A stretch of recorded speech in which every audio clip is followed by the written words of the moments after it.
Tonight on CFTK-TV News, we hear from our new Minister of Environment and Parks, canola farmers struggle with drought conditions, and a teen pilot on a worldwide mission gets arrested. Northwest BC's only television news team. We are CFTK-TV News. Hello, and thanks for joining us on this Thursday, August 14th, 2025. I'm Jaylene Matthews. The boil water notice in Prince Rupert was confirmed to be continuing early this morning. The notice was initially put into effect due to several lab tests indicating that there is chloroform bacteria in the drinking water that can potentially make people very sick. There's no current timeline on when the notice will be lifted. While it remains active, residents are advised to boil their water for 60 seconds before cooling it and then placing it in a food-grade storage container. Tonight, we begin a special Spotlight series on Northwest MLAs. First up is North Coast MLA Tamara Davidson, who met with us for an exclusive one-on-one interview. Here's CFTK-TV's Helen Asante with more. Davidson is appointed Minister of Environment and Parks and has quickly become a key voice for the Northwest. We start our conversation with a lighter question: what her favorite park is. She smiles as she shares her choice. There's so many diverse parks here in British Columbia, over 1,000 parks that we have. And each of them has a different experience and a different feel, vibe to it. And I just love going out and visiting all of them. Yesterday I had a chance to go out to Diana Lake, see all the improvements that our BC Park staff are working so hard on doing the upgrades for. I also had an opportunity recently to go to Joffrey Lakes and to Narran Falls, and I just really love getting out. I'm really happy to see how much work we're putting in to make the parks more accessible as well, so that all people of all abilities are able to get out and enjoy them as well. But I would have to say, I guess my favorite one would be Naikun Park on Haida Gwaii. Davidson also highlighted the importance of working with Indigenous and local leaders to move the region forward. I really have such a deep love and understanding of all of the communities that I represent here in the riding. Over 50% of the constituents that live in my riding are Indigenous, from really strong communities, resilient communities, and myself, I'm from Haida Gwaii, and it really resonated with me to be able to represent such strong, resilient people. I've also learned so much more about the histories of each of the communities that I represent. The Skinner MLA admits the challenge is real. She says her role is to make sure rural voices carry weight in Victoria. With going through a worldwide pandemic, it's been really hard on so many different people within our province to really have a deep understanding about the challenges and the issues that our province is facing. And so it's really hard too for different people in different areas, such as Prince Rupert or Haida Gwaii, and just the connectivity into those communities and making sure that people are getting the proper news that they need. I find myself that I am having to do a lot of outreach with our community members just so they understand what programs and services and decisions that we're facing as a province and how it fits into the larger scope of Canada. It's been great. I'm so happy for the summer to be getting out and meeting with all of our constituents. My office is always open. I have some great staff that can connect people with the right program and the right service. And also just working closely with my federal counterparts. I had the opportunity to meet with the Minister of Environment, Minister Julie DeBruson, over the last couple of weeks. She's amazing, and she has such a passion for the work that she does, as do I. And we had a really good connection. So I'm here to help all of our constituents feel like they have a voice, especially in Victoria. When asked about Bill C-5 and her connection to Haida Gwaii, Davidson reflected on the atmosphere there and voiced her opinion.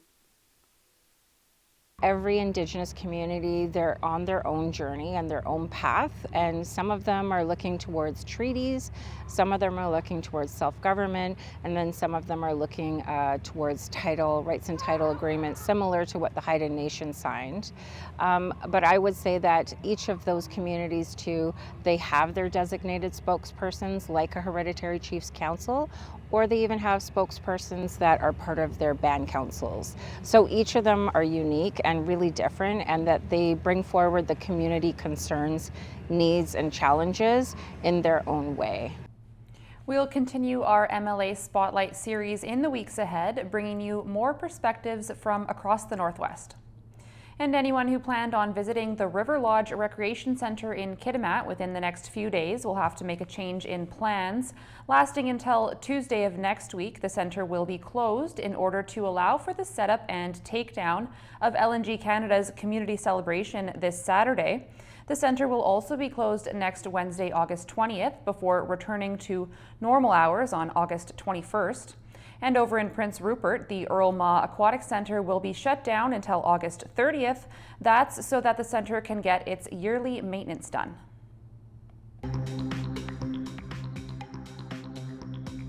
Coming up next, spectators speculate over an unidentified flying object. Hello again. The pending Air Canada flight attendant strike may soon be leaving passengers stranded around the globe. CTV's Adrian Gobriel explains. Traversing the globe just got more turbulent for Air Canada passengers. You're supposed to return home to Canada from Spain. Are you worried if there'll be an Air Canada plane for you? Yes, definitely worried. We're supposed to return out of Barcelona on the 29th, but... You'll wait and see if there's a plane for you. Yeah. I'm sure they'll look after us. That consumer faith comes with a caveat. While there are provisions and there are rules in there that protects passengers, it's still really unclear. When a flight cancellation is within an airline's control, passengers are due additional compensation. However, the Canadian Transportation Agency's Air Passenger Protection Regulations state that situations outside an airline's control include a labor disruption within the carrier or within an essential service provided. They're treated like a giant winter storm, which basically means it's outside of the control, so there's no compensation. However, the airline still needs to complete your journey, so they'll automatically need to be looking at their competitors. The country's largest airline has promised to refund passengers and work with other airlines to rebook their travel, though in a press release, Air Canada points to the fact that given other carriers are already very full due to the summer travel peak, securing such capacity will take time and in many cases will not be immediately possible. Understanding your travel coverage is going to be vital, according to the experts. If you do make a change proactively to your flight, you do have, then at that point, you're sort of tied to the conditions of your ticket. So was it a non-refundable? Was it a flex? When it comes to additional coverage, it's always a good idea to check with your credit card provider to see if you have any built-in travel insurance options. Though no matter which way you slice it, Air Canada passengers could be in for a bumpy stretch of travel in the days ahead. A strange sight in the sky had some speculating they had seen an unidentified flying object. CTV's Scott Lightfoot has the story. On a night when many were looking up, hoping to catch the Perseid meteor shower, that's the weirdest thing I've ever seen in my life. Residents across parts of Canada and the U.S. saw something else. All of a sudden, literally out of nowhere, came this puffy, kind of looked like a bow tie with really pretty ends to it. But no one seemed sure of just exactly what they were looking at. I'm 68 years old and I've looked at the sky for many years and I've never, ever seen anything that came close to what this was. Jim Walsh captured this video from outside his cottage near Ottawa. He thought he heard raccoons in the trash, but when he went outside, what he saw was something he couldn't explain. And he wasn't the only one. Right over there, I could see the Big Dipper in the background, actually. The cell phone videos and photos don't do it justice, according to those who saw it with their own eyes. Looked like a kind of a bright light in the middle with wispy cloud-like things coming, almost look like wings, coming off both ends of it. We've got two grandsons here, One of them lost a tooth yesterday, and they're convinced it was the tooth fairy leaving with one of their teeth. It was a fairy of sorts, according to those who watch the sky for a living. It is just a rocket that's falling back to Earth. Standard rocket procedure. Parts of this rocket launched last evening from French Guiana, ferrying a European weather satellite into polar orbit. And even though it was nighttime for us here on the ground, because the rocket was so high up at 800 kilometers and far enough east, it was still being lit by the sun. When it's falling back to Earth over the Atlantic Ocean, it's still slightly burning. And so you see that plume from the fuel, from the exhaust that's coming as it's sort of fizzling out and falling back to Earth. And it looks wild. A wild few minutes for stargazers who thought they might see a meteor and ended up seeing what was, at least for the moment, an unidentified flying object. Scott Lightfoot, CTV News. Next, let's take a look at your Northwest weather report. Tonight on the North Coast, expect conditions to be rainy, winds from the southeast at 20 kilometers an hour, becoming light this evening, temperature steady near 14 degrees. Over the next few days on the North Coast, expect the rain to continue through the weekend, daily highs between 15 and 16 degrees, overnight lows between 11 and 14 degrees. Tonight in the Terrace-Kitimat area, expect it to be rainy, winds from the south at 30 kilometers an hour, becoming light this evening, temperature steady near 13 degrees. Over the next few days in the Terrace-Kitimat area, expect the rain to continue through the weekend with temperatures in the 15 to 18 degree range, overnight lows between 10 and 13 degrees. Tonight in the Bulkley Valley and Lakes District, expect showers with a low of 11 degrees. Over the next few days in the Bulkley Valley and Lakes District, expect more rain and showers through the weekend. Daily highs between 16 and 17 degrees, overnight lows between 7 and 11 degrees. Checking your highways around the Northwest now. On Highway 16, there's ongoing construction in Prince Rupert with a detour in effect. Also on Highway 16, bridge maintenance, road sweeping, utility work, and shoulder maintenance going on. On Highway 37A, there's paving operations as well as a section with falling rocks. And this is what the roads were looking like this afternoon around the region from the view of the province's highway cams.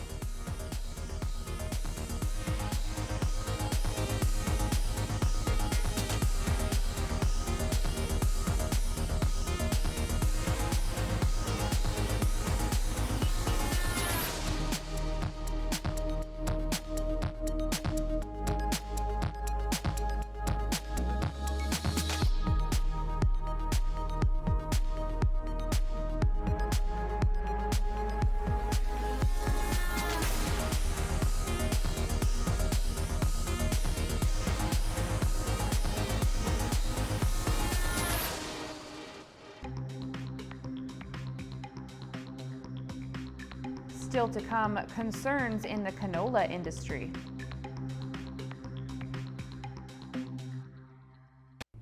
Thanks for staying with us. The canola industry is struggling with drought conditions this year, but farmers haven't given up hope. Here's CTV's Alex Carpa.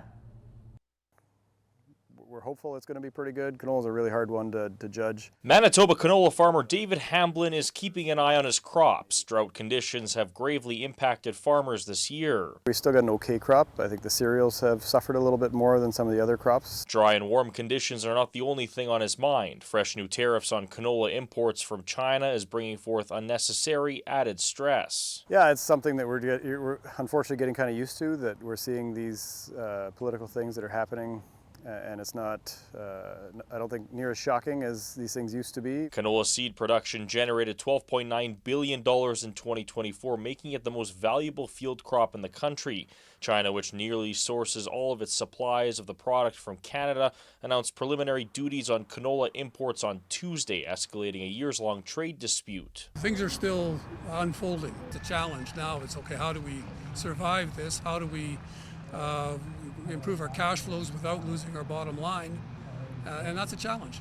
Back in March, China imposed a 100% levy on Canadian canola oil and meal plus peas. With the new tariffs coming into effect on Thursday, canola farmers right across the country are dealing with a lot of uncertainty. Canada is now in trade conflicts with the world's two largest economies, China and the United States. Agriculture professor Derek Bruin says canola prices are really starting to take a hit. On Monday, you could sell your canola to Altona for $660 a ton, and on Tuesday afternoon it went to $630. So that's a pretty big drop in a single day for any kind of market move. Canola, we've got a couple miles up the road. Hamblin would like to see these trade disputes resolved quickly. Despite the distractions, Hamblin says he is preparing for the harvest season. Alex Carper, CTV News, Morris, Manitoba. The targeting of a young girl online has her parents sounding the alarm on child predators. CTV's Terry Fikowski has more. This quiet rural community is the last place you'd expect a child to be targeted by a violent international extremist network, but that's the living nightmare unfolding for the mother of a 14-year-old girl in small-town central Alberta. CTV is not identifying her or the family's location for their safety. She locks herself in her room. She doesn't want to associate with anyone in the home. Her daughter struggled with her mental health for years, but things escalated to a frightening tipping point roughly a year ago. She'd written on her wall in blood.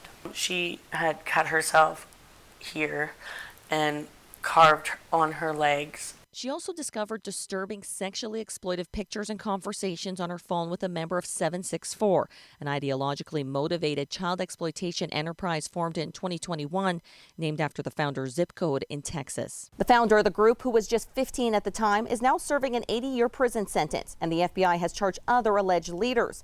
A few teens have been charged here in Canada, but the RCMP says 764 operates under a number of different aliases, making it hard to pin down and remains a serious threat. It is a combination of neo-Nazism, Satanism, and self-harm. They also call it accelerationism, which means basically trying to get to the point where it's anarchy. Members use encrypted platforms like the instant messaging service Discord. They also use popular online games Roblox and Minecraft to recruit youth. The most disturbing stuff that you can imagine. Not only are they getting kids to self-harm, but they're also convincing their kids to, kill and mutilate animals, family pets, abuse siblings. She's told me she'll stab me in my sleep. Desperate to protect her family, this mother took away her daughter's phone and devices, only to learn she was still accessing the platforms at school, and says seeking support from the school board, healthcare system, and police has been an exhausting uphill battle.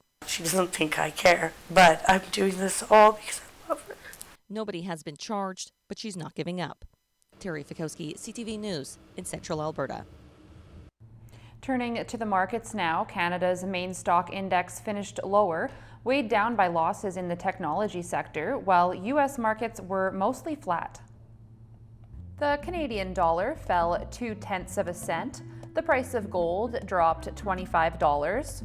Oil rose $1.30. Natural gas gained 3 cents. Aluminum was up $22. In Toronto, the TSX was down 77 points. The Venture Index was down almost 7 points. In New York, the Nasdaq dropped 2 points.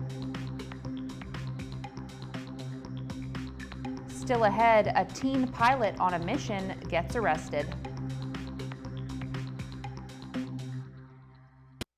Fisheries and Oceans Canada says the country recently wrapped up a 4-nation patrol of the North Pacific region for illegal fishing activities, resulting in finding 39 possible violations. The federal department says the mission, which included resources from Japan, South Korea, and the United States, found cases of possible illegal shark finning and harvest of dolphin, as well as inaccurate reporting of catch. The operation of the BC-based aircraft helped the mission inspect 366 vessels by air, identifying 51 possible violations. And the heat has made a challenging firefight even more difficult in New Brunswick for both the people on the front lines and the conditions they're in. But now, a bit of help from the skies. CTV's Sarah Plowman has the details. The evening brought a gift. Relief for this firefight and the people who live near it. I was in a meeting when it started to rain and we were all just giddy with excitement and on the verge of tears. All week, New Brunswick has been sweltering under a heat wave. forests are tinder dry as firefighters try to tackle two major fires, one near Miramichi, the other near Moncton. These conditions are being made worse by the extremely hot weather. 3 firefighters have been treated in hospital for heat exhaustion. I'm pleased to say that everything's tracking in a good direction with them. It's tough work. Several communities smashed daily heat records. Miramichi, for example, has been around 38 degrees. Yesterday hitting 38.6. I mean, this has been one of the hottest places in the country the last few days. The fire near Miramichi is more than 1,300 hectares, still burning out of control and growing, but slower than it was. The Minister of Natural Resources calls it beyond control, stressing what they need is rain. The best we can do at the moment is be able to steer the trajectory of that fire. I guess an illustration of the fact that we've been successful at doing that. We've been able to save all structures. Still, it's difficult to watch. It's unnerving because you don't know what to take, what to do. The fire near Moncton is now contained with a perimeter of water and retardant around it. The rain didn't last long, but it brought with it cooler temperatures, and more thunderstorms are expected tomorrow. Up until now, New Brunswick hasn't experienced rain this August. Sarah Plowman, CTV News, Miramichi, New Brunswick. A teen's ambitious adventure to raise money for cancer research has resulted in his arrest. ABC's Stephanie Ramos explains. I'm attempting to become the first person ever to fly all 7 continents solo. This morning, one teen's history-making flight with a purpose grounded after his unexpected arrest in Antarctica. It's quite unfortunate. For example, my food is rationed. I don't have much freedom. I have a piece of bread and a teaspoon of butter for breakfast. Ethan Guo was a year into his flight for a cancer mission. Oh, perfect. I see Manila City. Going from Memphis, traveling to all 7 continents, hoping his journey could inspire and raise $1 million for cancer research with St. Jude. It was 6 a.m. in the morning. It was pitch black. There was unreported and unexpected icing. Then I proceed to lose my instruments, and so I'm unable to navigate in the pitch black. But in June, he says, nothing could have prepared him for when mechanical issues on his flight from Chile to Argentina forced him to make an emergency landing at King George Island, a Chilean territory. After I landed here, after 2-3 hours, they came up to me and they were like, okay, follow me, you're arrested. Then they proceed to take away my phone. Then they proceed to take away everything. Chilean authorities claim Guo presented false flight information and landed without consent. But Guo claims this WhatsApp text message with a Chilean aviation official proves he had emergency approval to land. Now, more than 40 days since his arrest, a deal to dismiss the case has been reached under the condition that he donates $30,000 to a children's cancer charity and does not re-enter Chile for the next 3 years. I maintain that I was innocent from the very beginning. So I'm finally grateful. I'm grateful for it to be finally officially recognized. I think this whole situation would have been resolved much sooner if all the evidence had been considered from the start and allowed to be presented. Now, Ethan says he just wants his plane to continue the journey he set out on. They said, number 1, the plane is not fit to fly. Number 2, the plane doesn't have enough fuel to fly. Number 3, the pilot doesn't have enough skills to fly. Number 4, the weather is too bad to fly. All 4 of those statements are objectively false. If I'm able to fly back, I'm able to continue the journey, the fight against cancer. Stephanie Ramos, ABC News, New York. That's our news for now. We'll be back tomorrow with more from around the Northwest and beyond.